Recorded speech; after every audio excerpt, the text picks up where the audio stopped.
porque eu venho debatendo nesse assunto sobre as bem-aventuranças, e esse assunto surgiu para mim através eu falo muito nessa série, né, que chama The Chosen, e assistindo esses episódios em conjunto também com as leituras que eu faço dos livros, né, da doutrina espírita, lá do Boa Nova, das obras de Chico Emmanuel, e eu fiquei pensando bastante nessa questão das bem-aventuranças e da maneira como que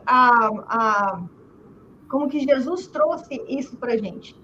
E esse estudo, não tem como eu falar, né, assim, de todas as bem-aventuranças em detalhe. Então, só para dar uma introdução, que isso não vai ser assim aprofundadamente em cada uma das bem-aventuranças, porque o tempo nem permite. Isso, como assim, só uma bem-aventurança, né, quando a gente vem no Evangelho segundo o Espiritismo, só aquilo ali dá um tema assim muito grande, muito complexo. O meu propósito de hoje com essas bem-aventuranças é de como que Jesus, quando ele preparou esse Sermão do Monte, né, quando ele estava ali naquele momento do ministério dele, dele falar, que foi a primeira fala, né, dele para as multidões. E tudo aquilo que Jesus fez, que ele faz, tem um propósito.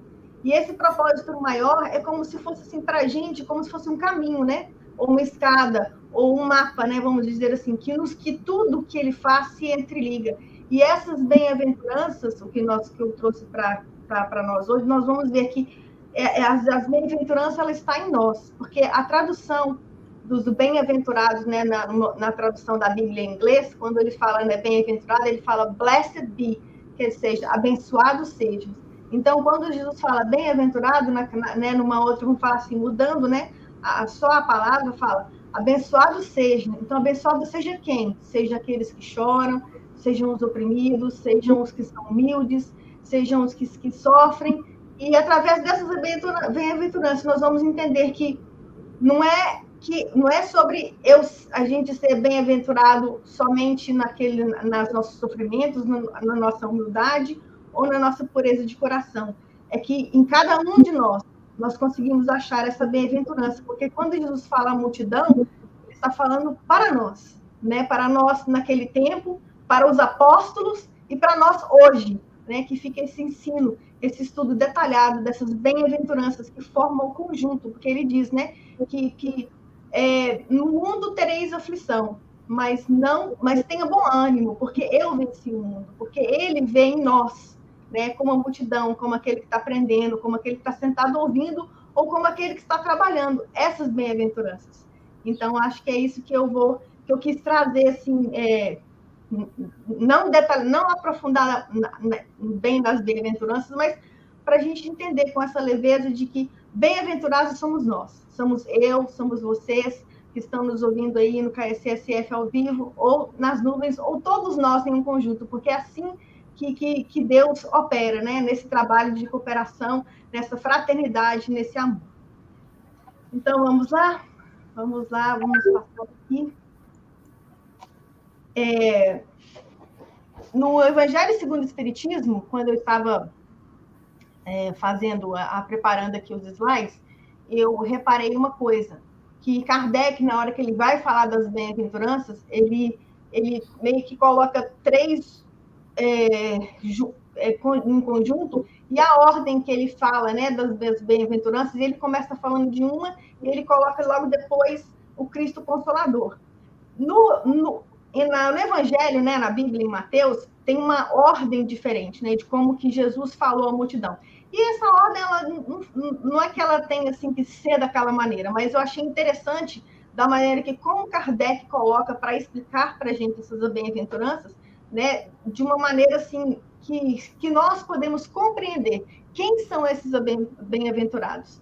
E a primeira bem-aventurança que está escrita no Evangelho de Mateus bem-aventurados os pobres de espíritos, pois deles é o reino do céu.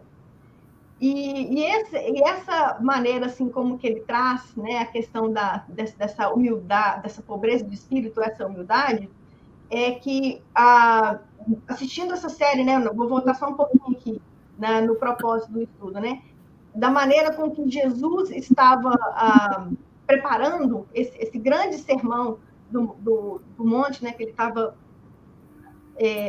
se preparando para fazer, nós temos que entender uma coisa. Vamos voltar um pouco para o contexto assim, de hoje, né, dos nossos dias, do que hoje nós estamos vivendo. Naquela época, haviam, ou como hoje existe, partidos políticos, grupos religiosos, conchavos, haviam aqueles que entendiam que o Messias era aquele rei que ia vir e acabar com tudo, né? Que ia ser assim, uma coisa da libertação, que ia vir tirar os cativos né, os presos, né, vamos falar assim. Então, era uma totalmente, estava uma confusão ainda, estava ainda um desentendimento do que seria aquele Messias, de quem seria o Messias e da mensagem que o Messias ia vir para tirar, para salvar, né, aquele povo da opressão. Então, quando Jesus estava ali com os apóstolos, quando eles estavam preparando para fazer esse sermão, ele viu a necessidade, porque, veja bem, ele sempre falava para os apóstolos de uma maneira mais direta. Mas, como ele estava falando para a multidão, ele tinha o costume de falar em parábolas. E o interessante é que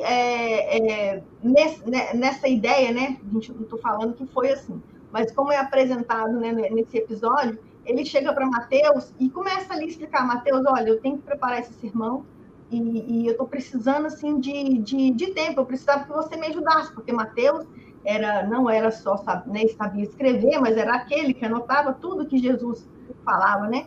E aí, quando eles começaram a conversar, e Jesus foi falando para ele diretamente: olha, eu queria falar isso, eu queria falar aquilo. Aí Mateus vira e fala assim: mas então por que você simplesmente não fala como você gostaria de falar? E aí Jesus vira e fala: olha, sabe por quê, Mateus? Porque hoje, o que eu vou falar hoje, né, que no caso é as bem-aventuranças, vai fazer sentido para algumas pessoas, mas para outras, elas não vão fazer.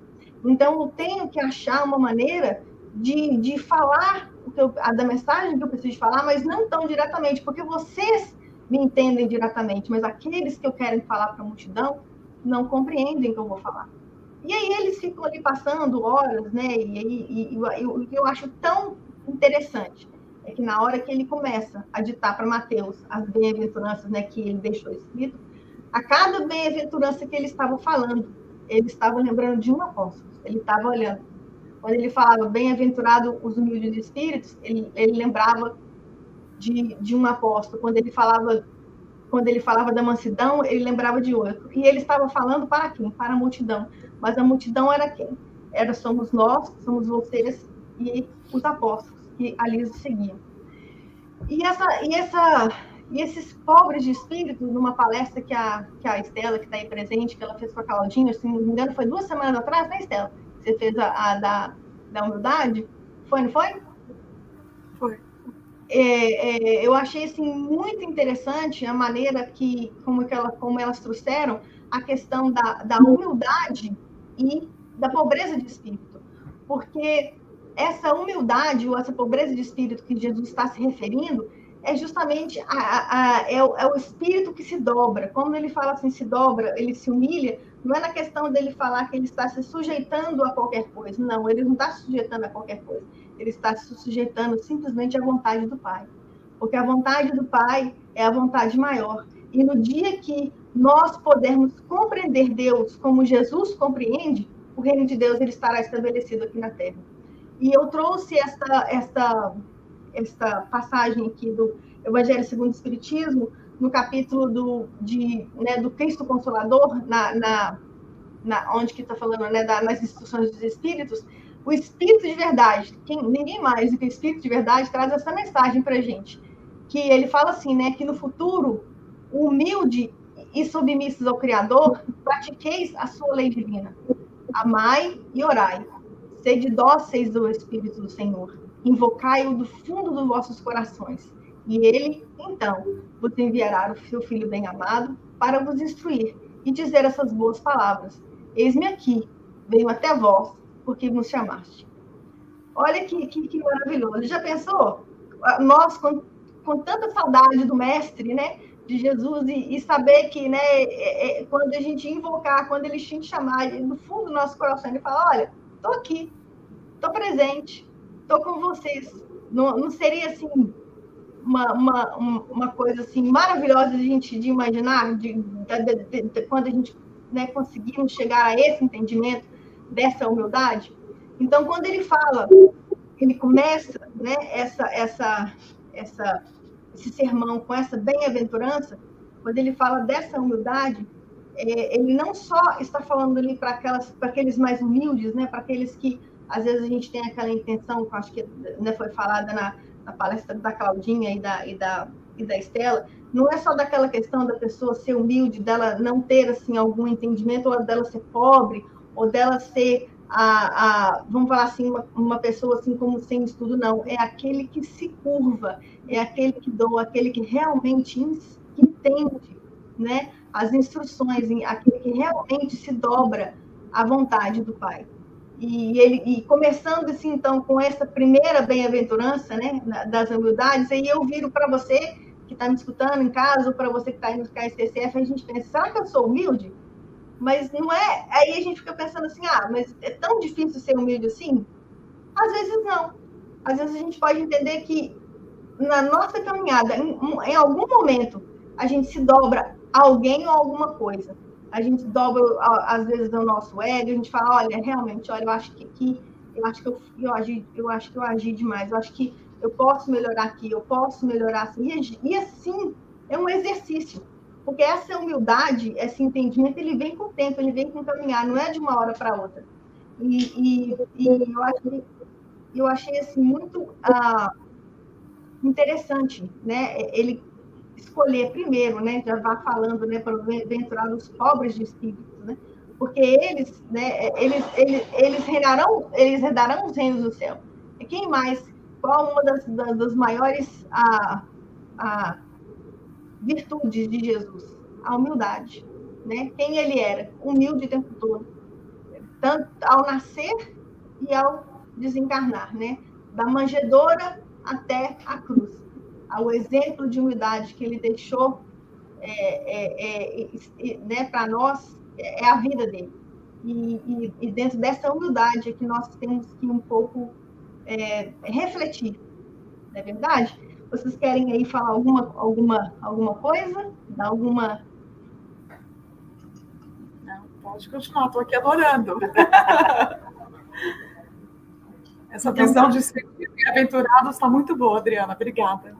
Então, vamos à próxima, então.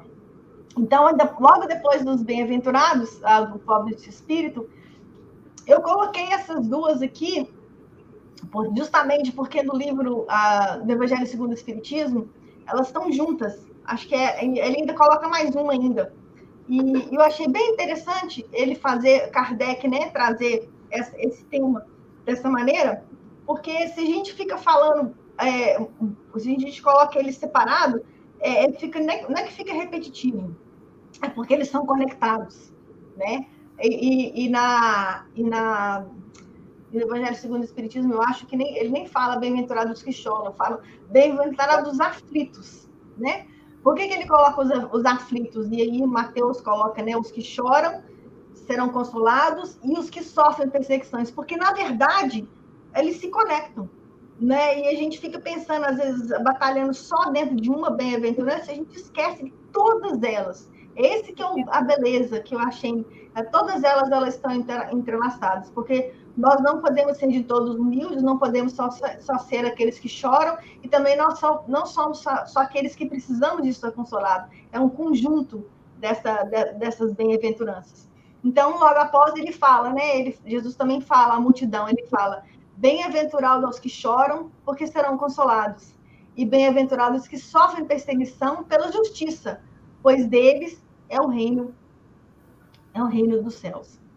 E novamente, né, dentro do Evangelho segundo o Espiritismo, ninguém mais do que o Espírito de verdade, ele nos diz assim, Deus consola os humildes e dá força aos aflitos que lhe pedem. Seu poder cobre a terra e por toda parte, junto de cada lágrima que colocou, ele um bálsamo que consola. A abnegação e o devotamento são uma prece contínua e encerram um ensinamento profundo. A sabedoria humana reside nessas duas palavras, abnegação e devotamento. Né? Pois quando choramos, que se precisamos do consolo, pode ser aquele choro por um ente querido, pode ser aquele choro por aquele que oramos, que sabemos que precisam de alguma graça, algum deliverance, né? Alguma petição que o pede. Ou quando choramos porque sofremos perseguição pela justiça, pela aquilo que somos, né? Quantas vezes nós nos sentimos injustiçados? Quantas vezes nós nos sentimos perseguidos? Ou seja, pela nossa fé, ou seja, pelas nossas ideias, ou seja, por um movimento daquilo que gostaríamos de estabelecer, ou simplesmente por querermos levar essa palavra à frente. E ele vem dizer, né? Jesus vem nos dizer, bem-aventurados, abençoado seja você que chora, porque você será consolado.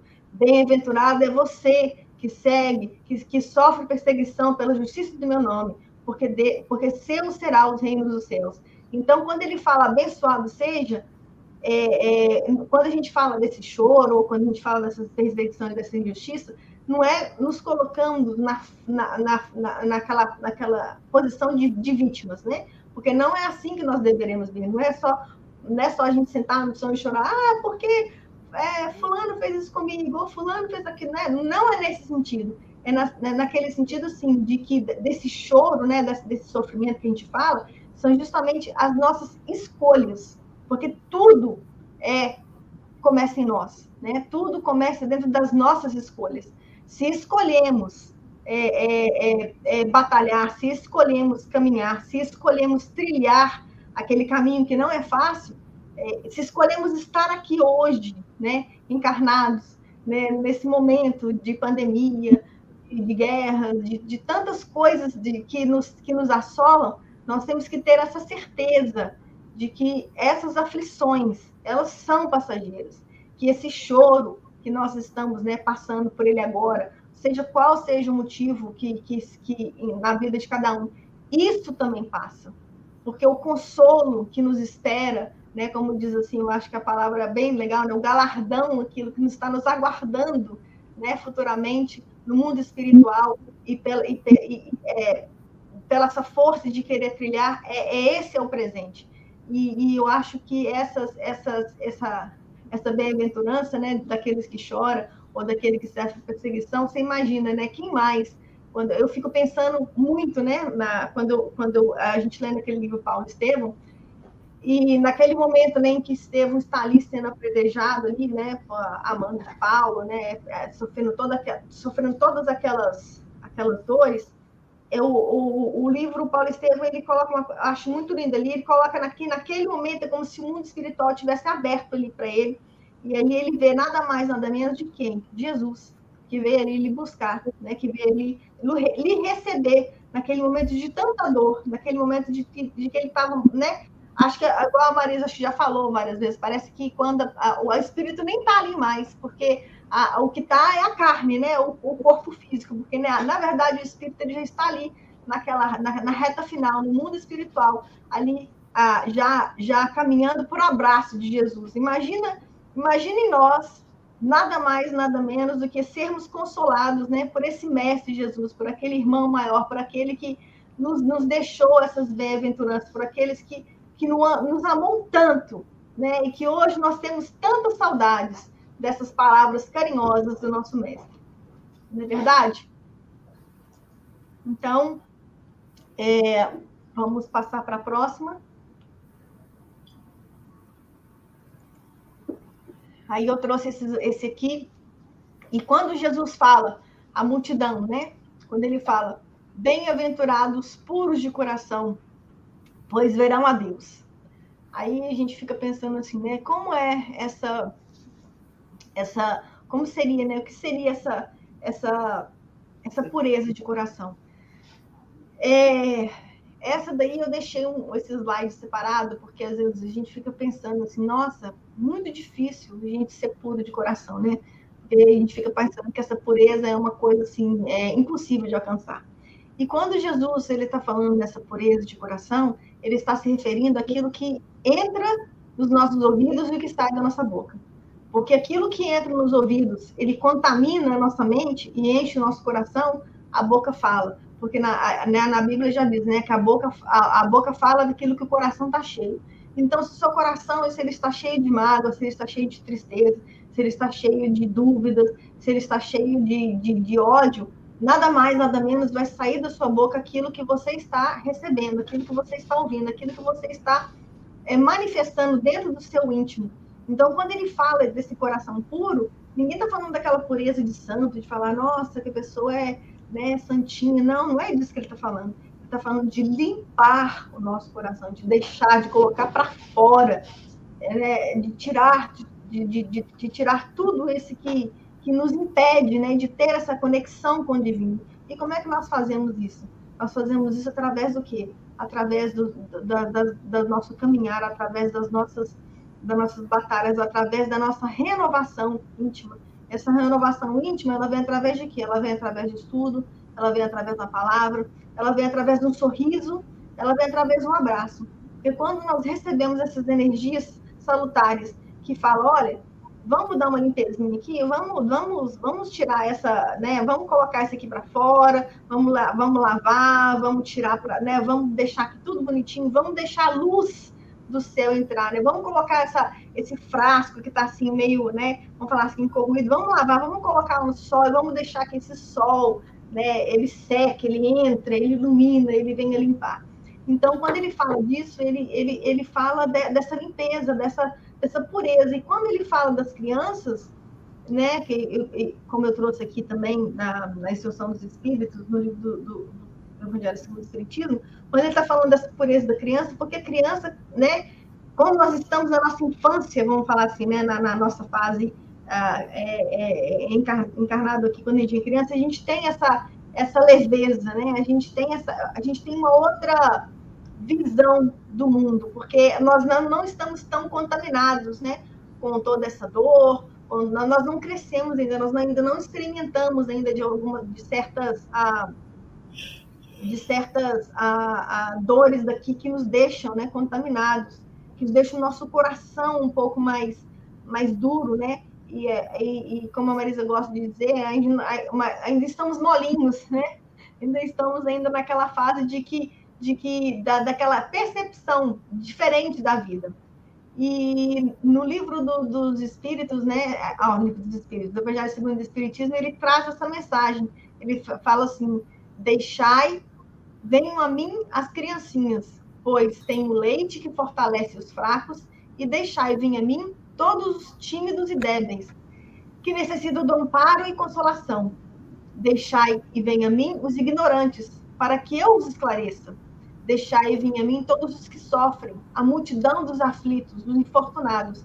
Eu lhes ensinarei o grande remédio que suaviza os males da vida e lhes revela o segredo da cura de suas feridas. Qual é, meus amigos, esse bálsamo soberano que possui tão grande virtude, que se aplica em todas as chagas do coração e as cicatrizes? É o amor, a caridade. E se possuis esse fogo divino, o que mais podereis temer? Né? Quer dizer, o amor e a caridade são parte desse fogo divino. E aí, quando temos esse fogo divino dentro de nós, o que nós mais temos a temer? Né? O que mais temos para temer? Quem é que anda com a gente? Quem é aquele irmão mais velho que está ali conosco o tempo todo? Quem não se mais do que Jesus? Todo o tempo.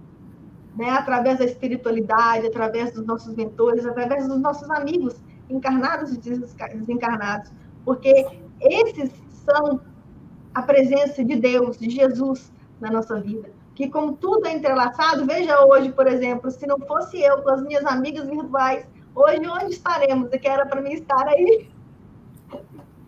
Não é verdade? E se temos esse apoio, se temos esse network, se nós temos essa condição, por que tememos? Por que nós ficamos oprimidos? Por que nós nos sentimos cansados? Por que nós nos sentimos derrotados? Se nós temos dentro de nós essa força divina, que é o amor e a caridade, esse bálsamo que cicatriza o coração. Então, quando ele está falando dessa pureza de coração, eles verão a Deus, né, ele não está dizendo dessa santidade, ele está dizendo mais da imperfeição mesmo, que eu e você, que todos nós temos, mas que por esse bálsamo divino, nós podemos, sim, alcançar essa pureza. Porque bem-aventurados somos nós, que temos o coração puro. Porque não todos os dias, mas nós buscamos essa pureza, nós buscamos essa limpeza espiritual todos os dias, através do amor e da caridade. Vocês querem falar alguma coisa, meninas?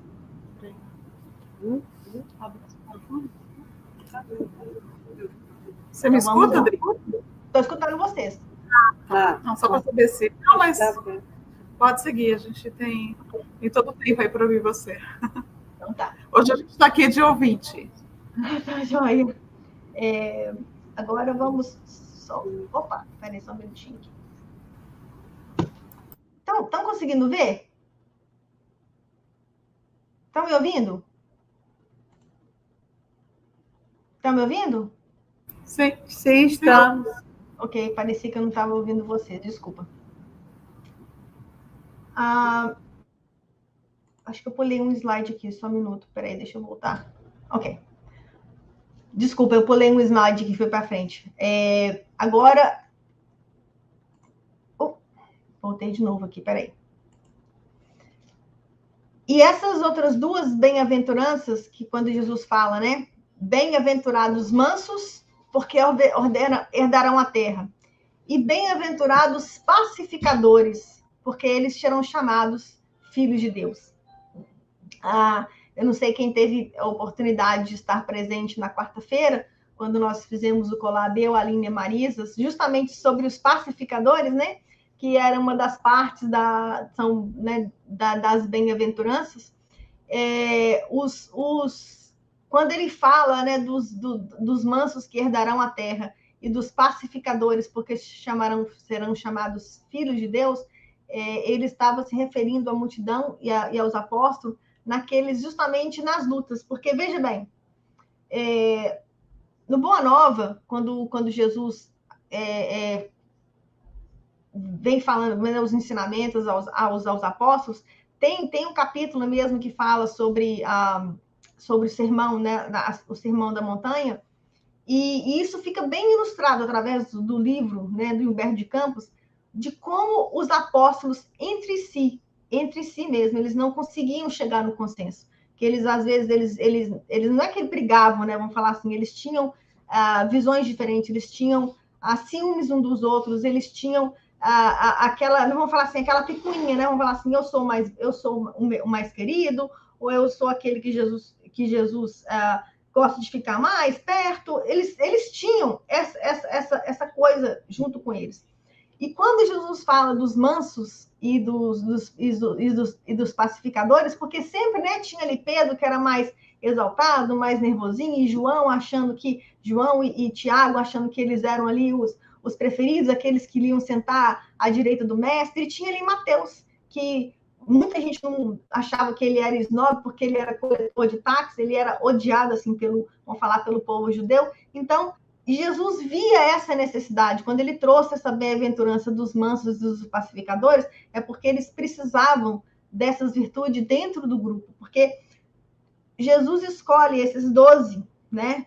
Esses 12 homens, e também mulheres, né? Que no Evangelho não fica bem claro que, além dos apóstolos, ele tinha ali Maria da Madalena, ele tinha ali Maria, ele tinha outros que também andavam, que também faziam parte do apostolado dele, a gente não pode esquecer disso.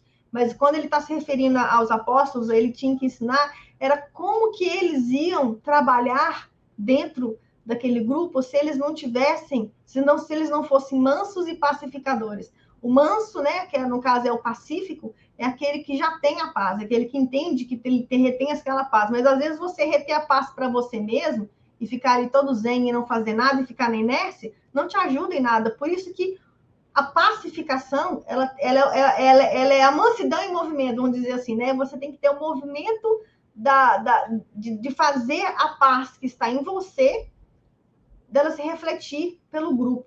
Então, quando ele traz essa questão, né, que nós falamos muito aqui na quarta-feira, da pacificação e da paz, é porque nós temos sim que manter a paz. Ela começa em nós, mas ela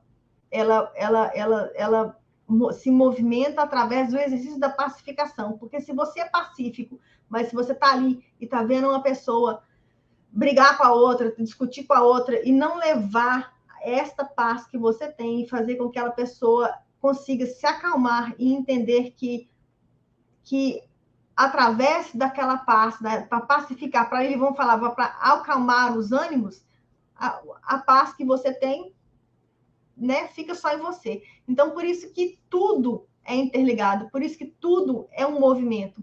E esse movimento de fraternidade, de cooperação, de amor, de coragem, é um movimento contínuo, é um exercício que nós temos que buscar todos os dias da nossa vida. Porque se buscamos a paz que Jesus ele nos traz através dos ensinamentos dele, mas se nós não soubermos canalizar essa paz em nós, é um exercício, né? É como se ter fé, a fé sem obras, né? Que é uma continuação aí do ensinamento que Paulo vem nos trazer. E quem mais, né? Nada além do que Paulo, para nos trazer essa lição, né? Da fé sem obra. Então, a paz sem a pacificação, sem o pacificador, o pacífico, eles são um conjunto.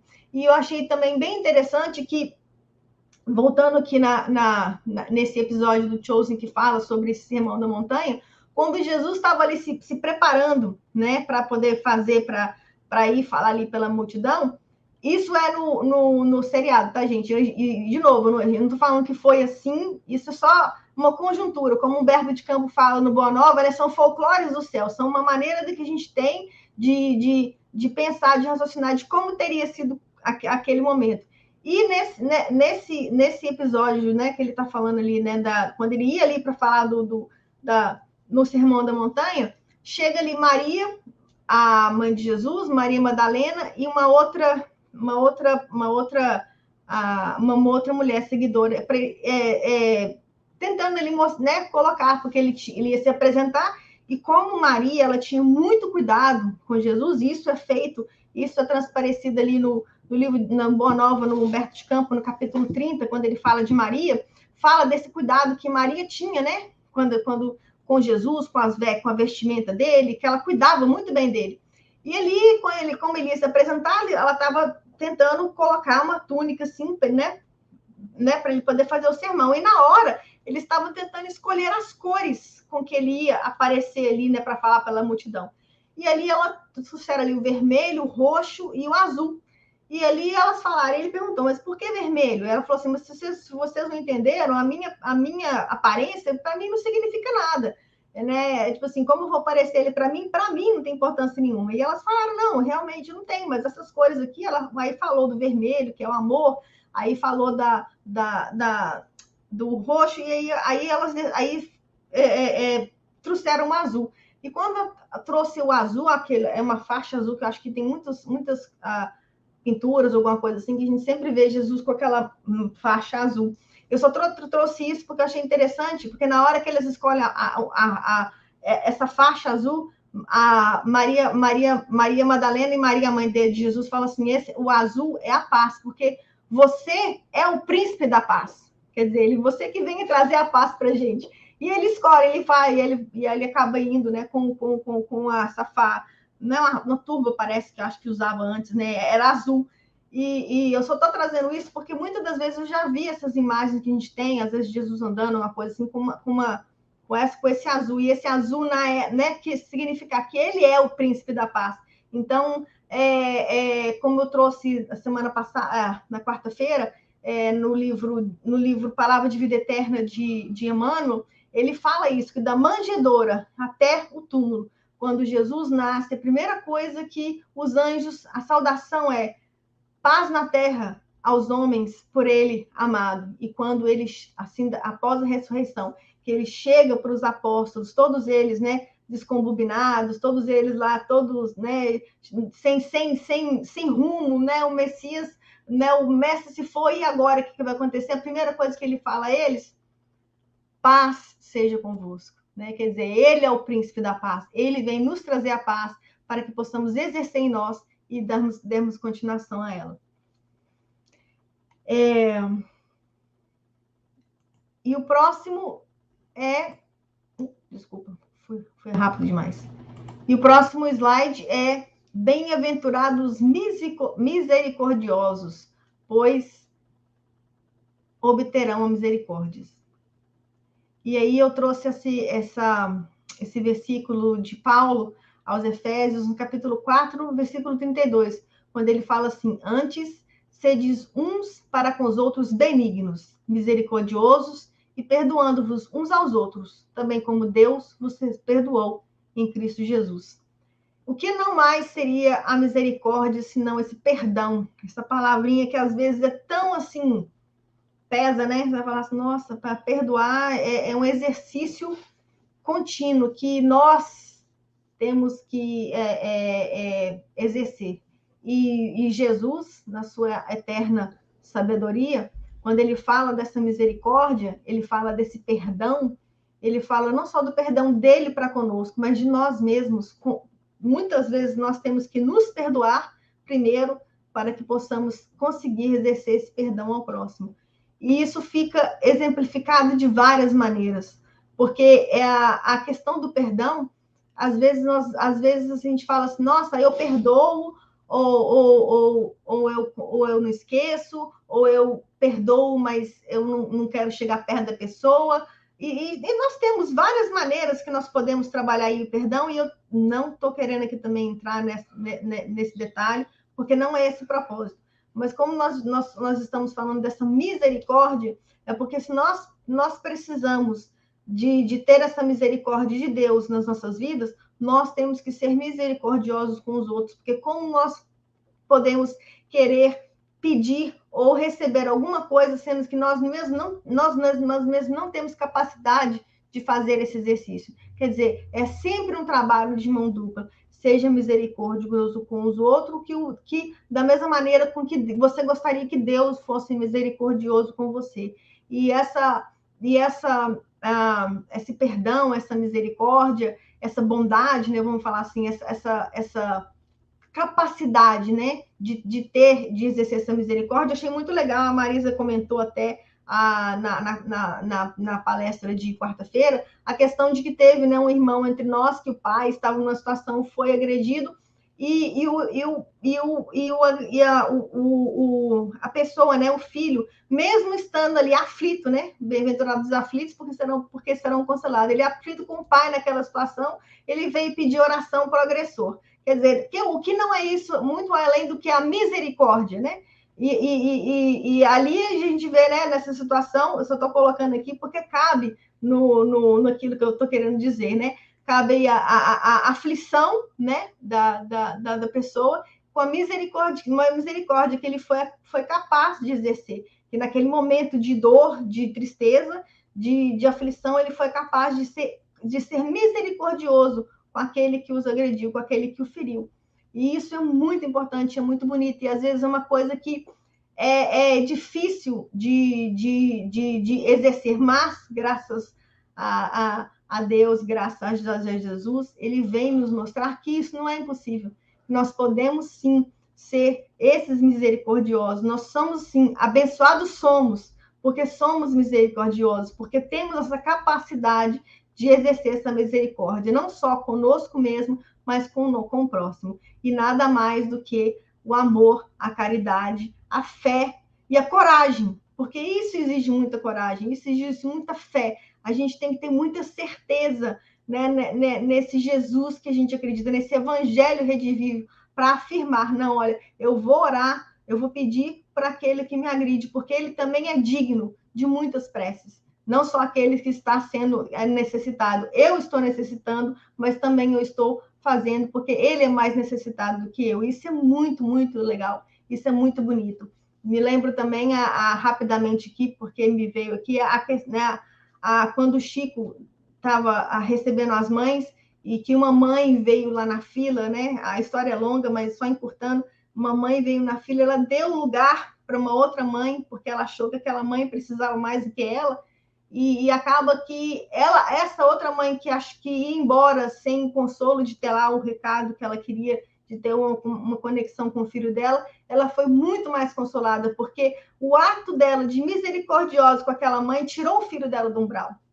Então, quer dizer, essa capacidade de se colocar no lugar do outro, essa misericórdia divina, essa capacidade de termos de falar, não, olha, esse daí está mais necessitado do que eu, então eu vou ter misericórdia, porque ele está precisando muito mais do que eu dessa dádiva hoje. Isso é muito, muito importante.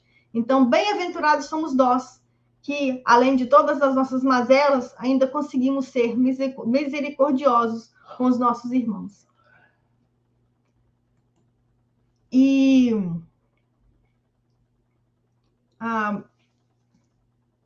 peraí, acho que eu me perdi um pouquinho aqui, só um minutinho, gente, que eu acho que eu cliquei no slide errado. Não, tá certo. E então vamos agora praticamente para vindo assim na conclusão, né, dessas bem-aventuranças, Jesus fala, né? Bem-aventurados sois vós, quando vos injuriares e perseguires, e, mentindo, todo o mal contra vós por minha causa. Exultei e alegrai-vos, porque é grande o vosso galardão nos céus, porque assim perseguiram os profetas que foram antes de nós. Esse finalzinho do sermão dele, quando ele fala, bem-aventurados sois vós, que sois injuriados, que são caluniados, que são perseguidos, que são... né? Ele estava diretamente falando aos apóstolos. A multidão também, mas aquilo ali era mais direcionado para os apóstolos, porque quando ele fala isso aos apóstolos, porque quando ele dá essa lição, era ali o início da preparação daquilo que os apóstolos ali, às vezes, eles não estavam nem conseguindo compreender, né, na época, o que estava por vir. Mas como Jesus já sabia o que estava por vir, ele já vinha ali, né, como nos slides anteriores, ele já vinha trazendo o remédio, ele já vinha ali trazendo a solução. Olha, não vai ser fácil. Vocês vão ser perseguidos, vocês vão passar por lutas, mas mesmo assim, estareis firmes.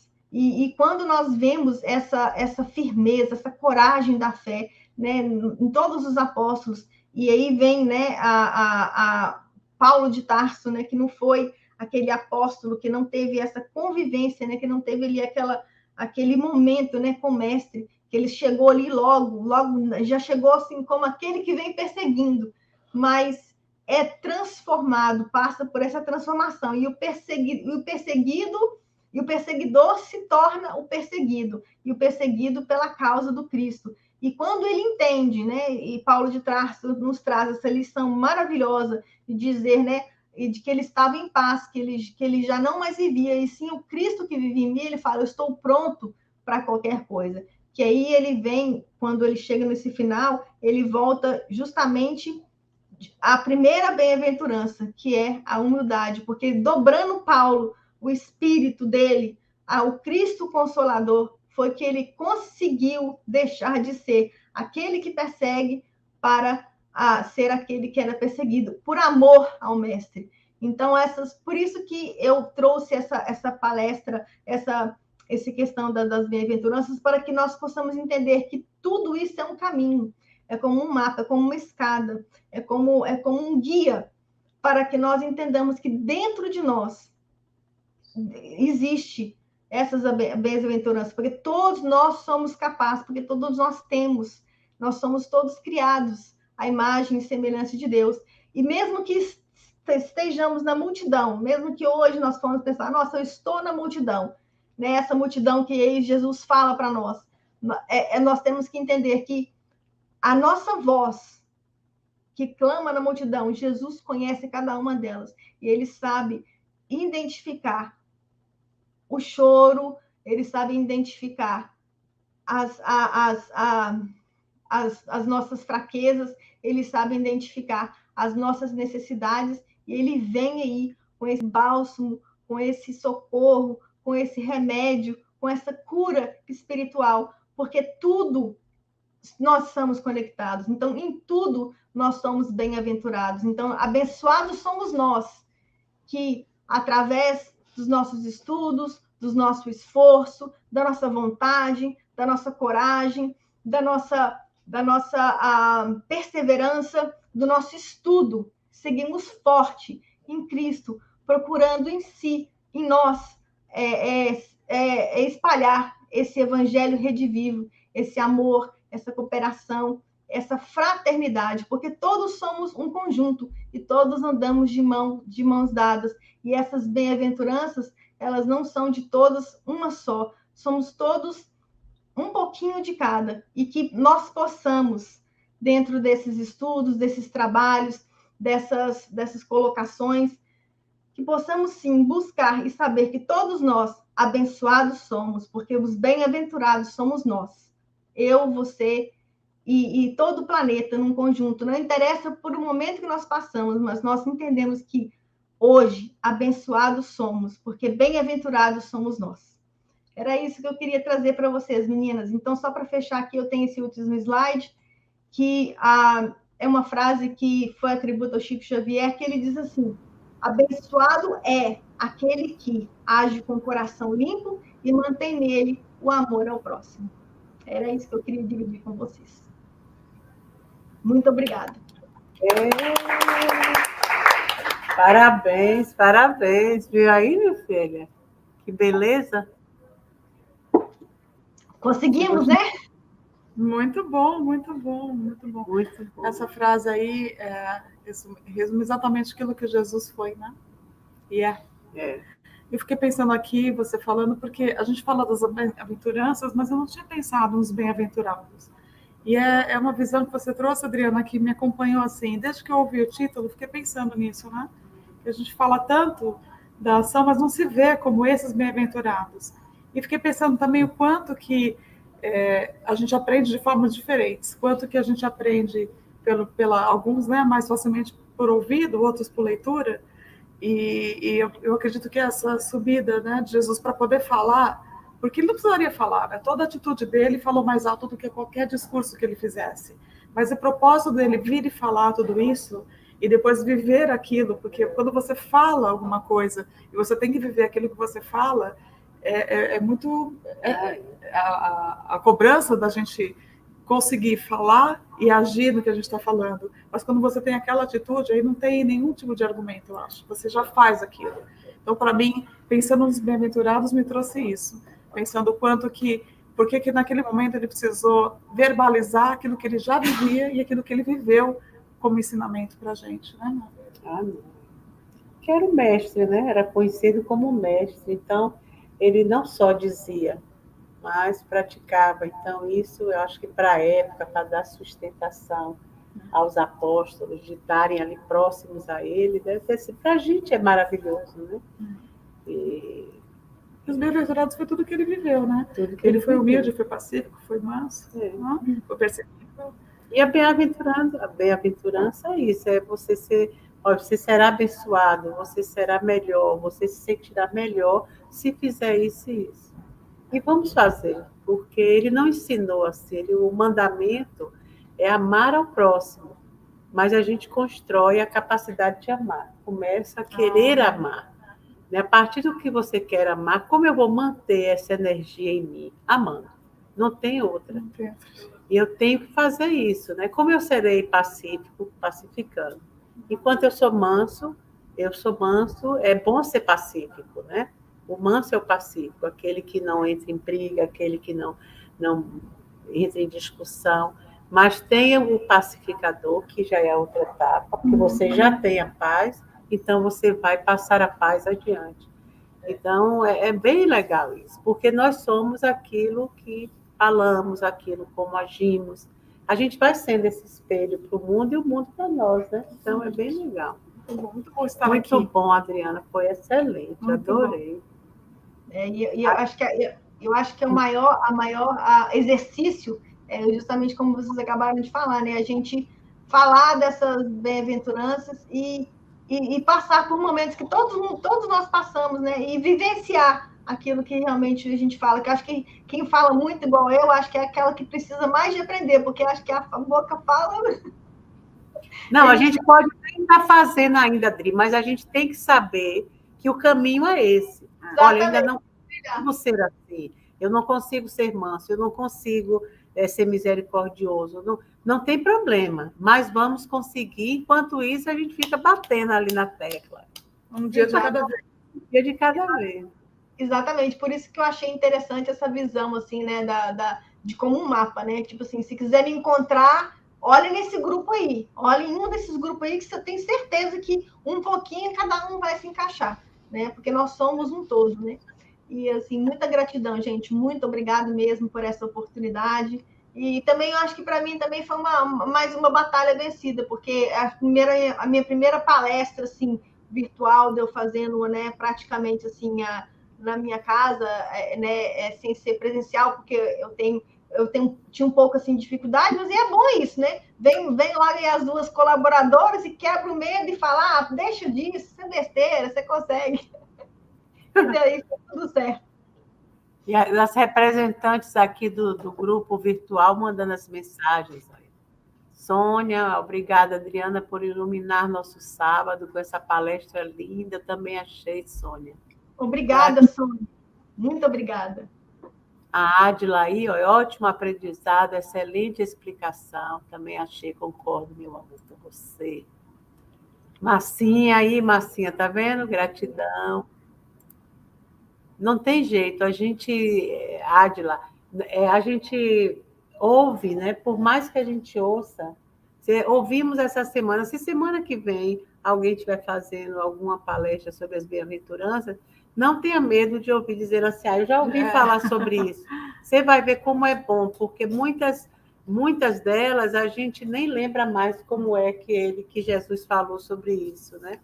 Então, sobre os puros de coração. Então, a gente vai vendo assim, puxa, onde eu me encaixo ali? Já tenho alguma pincelada dessa característica? Então, é muito bom, é um exercício. Igual o construtor de casas, o arquiteto, né, o engenheiro. Se ele não for lá olhar a planta da casa, não vai conseguir construir. Então, a gente também tem que olhar assim e falar, peraí, né? Onde é que está saindo aqui? O banheiro está em outra dimensão, aqui vamos ter que arrumar. E a gente vê a prática nessa frase de Cristo. Abençoado é aquele que age com o coração limpo, ok. E mantém nele o amor pelo próximo. Que é preciso ter essa troca, senão a gente não fica, né? Mas muito bom. Muito bom. Que gostosura, viu, Dri? Maravilhoso. Obrigada. Então, Dri...